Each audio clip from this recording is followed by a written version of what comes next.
नमस्कार, good morning, सुप्रभात। स्वागत है आपका आपके पसंदीदा personal finance bulletin money morning में। मैं हूं आपके साथ मीनू शर्मा और मैं लेकर हाजिर हूं आपके लिए आपकी जेब और जिंदगी पर असर डालने वाली खबरों के साथ। तो चलिए फटाफट शुरू करते हैं इस बुलेटिन में खबरों का सिलसिला।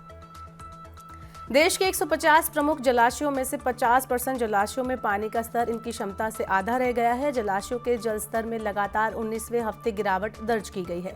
केंद्रीय जल आयोग के आंकड़ों से पता चला है कि देश के 1/3 से ज्यादा जलाशयों में क्षमता के मुकाबले 40% से कम पानी बचा है। 23 जलाशय ऐसे हैं जहां स्तर 50% से भी कम है।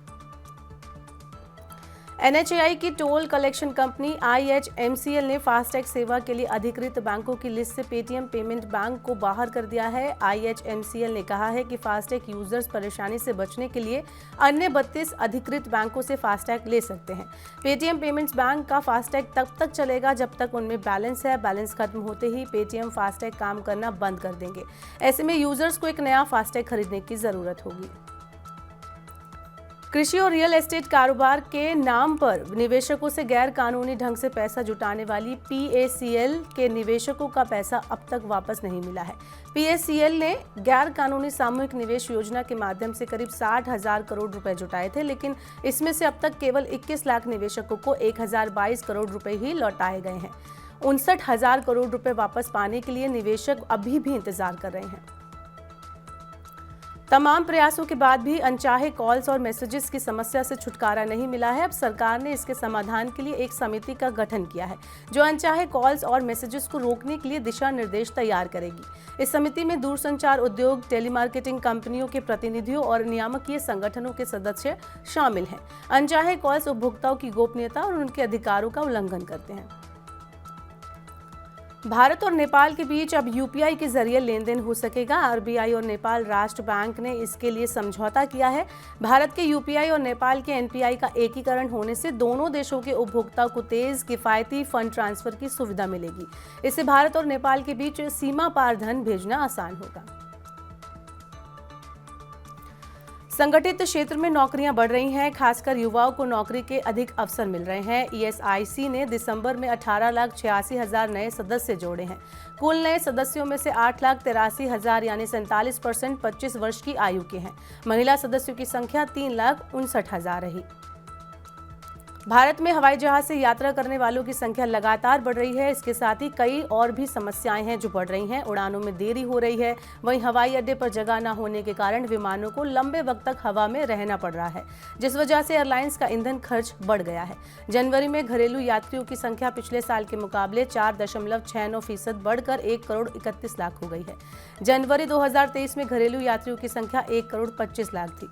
जनवरी में उड़ानों के रद्द होने पर एयरलाइंस ने 68,362 यात्रियों को रिफंड दिया।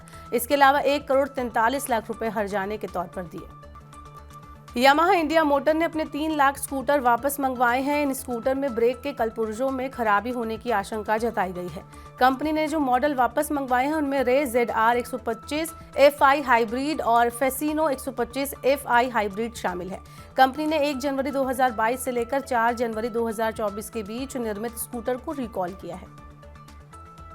उपभोक्ता संरक्षण नियामक CCPA ने कोचिंग संस्थानों के भ्रामक विज्ञापनों पर रोक लगाने के लिए दिशा निर्देशों का ड्राफ्ट जारी किया है। CCPA ने कोचिंग संस्थानों, विधि कंपनियों, सरकार और स्वैच्छिक उपभोक्ता संगठनों सहित सभी हितधारकों के साथ विचार विमर्श के बाद दिशा निर्देश तैयार किए हैं। CCPA ने कहा है कि दिशा निर्देशों का मकसद लोगों को कोचिंग क्षेत्र में भ्रामक विज्ञापनों से बचाना है। ये कोचिंग में लगे प्रत्येक व्यक्ति पर लागू होगा। एक बार फिर बड़ी छटनी होने जा रही है। टेलीकॉम उपकरण कंपनी सिस्को सिस्टम्स और स्पोर्ट्स वेयर कंपनी नाइकी ने वर्कफोर्स घटाने की घोषणा की है।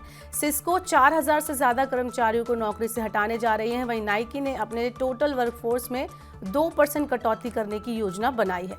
उपभोक्ताओं के गैर जरूरी खर्च घटाने से कंपनियों की आय घट गई है, जिसकी वजह से अब कंपनियां लागत घटाने के लिए कर्मचारियों को नौकरी से हटा रही हैं। 2 साल से ज़्यादा वक्त बीत जाने के बाद भी अभी तक देश में इलेक्ट्रॉनिक गोल्ड रिसीट में ट्रेड शुरू नहीं हो सका है। ईजीआर स्टॉक एक्सचेंज पर ट्रेड होने वाले डिपॉजिटरी गोल्ड रिसीट के समान हैं और इन्हें शेयरों की तरह डीमैट खातों में रखा जा सकता है।